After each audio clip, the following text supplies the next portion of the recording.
To this now, DA leader John Steenhuisen says the parties in the government of national unity need to stay calm and work together. He was responding to ANC Secretary-General Fikile Mbalula's comments earlier, speaking after a meeting of the ANC's National Working Committee.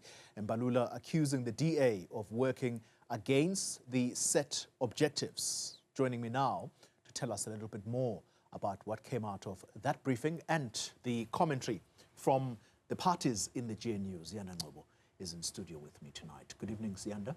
Let's start with the objectives that Mr. Mbalula talks about that the DA is going against. What's he referring to? Well, he's basically saying that in this process of trying to get the 2025-26 fiscal framework over the line, the DA negotiated in bad faith because all their objections had absolutely nothing to do with the budget. Now, we'll know that the DA says that's not true because if you speak about the Expropriation Act, it directly affects the objectives of achieving economic growth, job creation, all the things that are outlined in the medium-term development plan.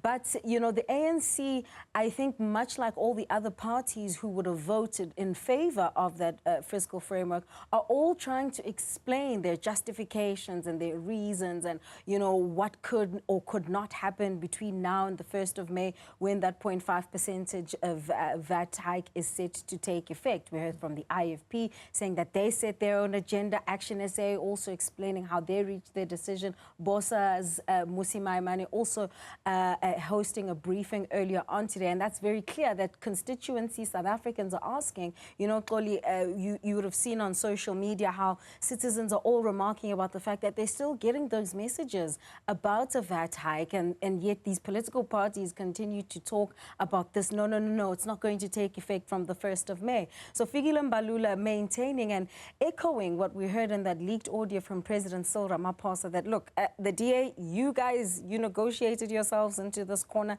They must see to finish how they get themselves out. Let's listen to what he said. We are now deeply concerned by the conduct of the Democratic Alliance, whose participation in the GNU has been marred by double dealing, negotiating and acting in bad faith and open disdain for transformation.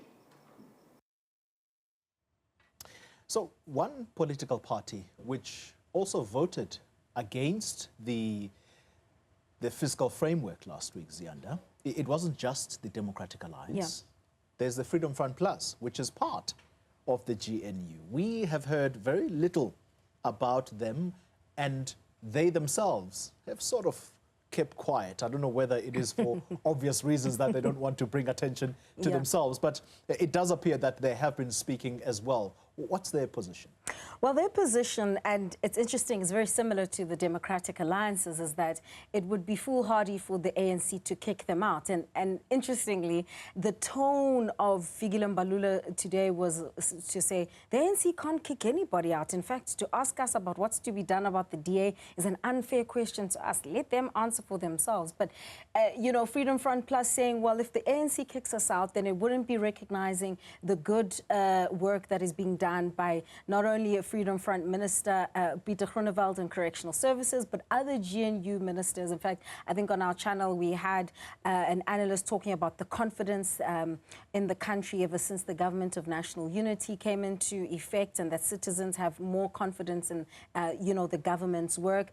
But very similar line being taken. But as you've mentioned, very interesting how they've not really been in the spotlight, and I guess it's because the Democratic Alliance, of course, has taken the issue of this VAT hike to court. And by the way, before that briefing by Mbalula, we understood from the people that we spoke to in the NWC that one of the conditions that looks set to be put down towards the DA is that they must withdraw this litigation on the VAT Act and also against the Expropriation Act. But Fikile Mbalula saying, no, absolutely not. That's not a condition that we'll put down on the table. But I want us to listen to what John Steenhuisen and Voter Wessels from Freedom Front Plus had to say, because their tone is really trying to come across as, you know, the more mature voices in the GNU.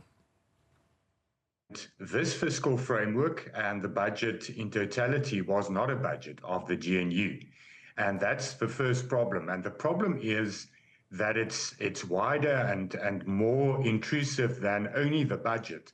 It's about a program of governance that has not been formulated. So there's no economic policy of the GNU. There's no foreign policy of the GNU, and that's a problem. But it's a problem that can be addressed, we believe, and we believe that this is growing pains. But with regards to the fiscal framework, it was very technical. How can you vote for something that says that it approves the fiscal framework conditionally? It's illegal, it has no legal basis, and that made it very difficult for us to support something that is actually not tangible, and you can't actually vote for that report. I don't think that this verbal slagging off between the two parties is helpful. I think that what we should be doing is keeping cool heads and looking to find a way through the impasse. I would say to you very clearly that we have acted in fundamentally good faith right from the beginning, that we did never once, not once, ever, during this entire process, go outside of the GNU to meet with other parties, to talk to other parties.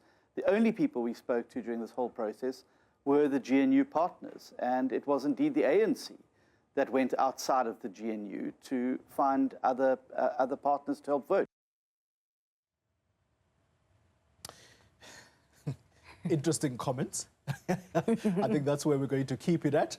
And Action SA, I wonder how they're feeling where they are right now as to their conversations with the African National Congress. For the time being, I could tell you, but you don't have time. We'll leave it there. Ziyanda Ngcobo, our politics reporter.